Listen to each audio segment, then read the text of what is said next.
What scientific evidence exists to prove God's existence? Well, I've been trying to talk about it for an hour. So that person hasn't been listening. But maybe they have. And they haven't quite understood that what I'm claiming is, firstly, God's fingerprints are to be seen at different levels in nature. First of all, the sheer impression of glory as you look out on a galaxy at night.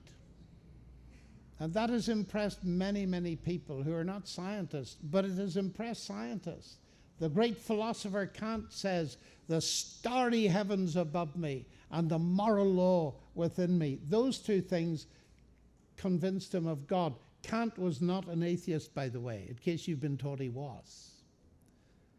But then there's the kind of thing that I quoted from Alan Sandage, who's the astronomer, that the only explanation that makes sense is God. And that's one of my main reasons. I look at all the explanations I'm offered. The God explanation makes sense. It makes sense of mathematics because mathematics is a rational discipline. It makes sense of the fact that mathematics can describe the universe out there. And then, of course, I believe that in biology, DNA and its structure, in the nature of its complexity, not its complexity, but the nature of it. Anthony Flew was a world-famous atheist. He was a Richard Dawkins when I was a young person. And he came to believe in God. Why?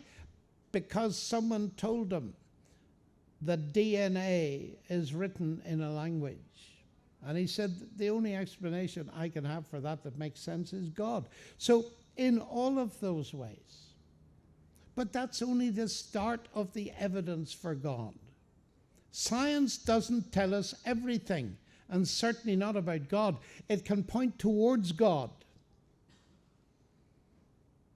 But you've got to bring in history and experience as well. Because you see, Christianity claims to be a historical revelation. It's geared into history. It talks about a person and what he did and where he lived. And it claims that he died and he rose again and he ascended. Now, those are claims that are historical. And we can test them historically, as people will be explaining to you this week.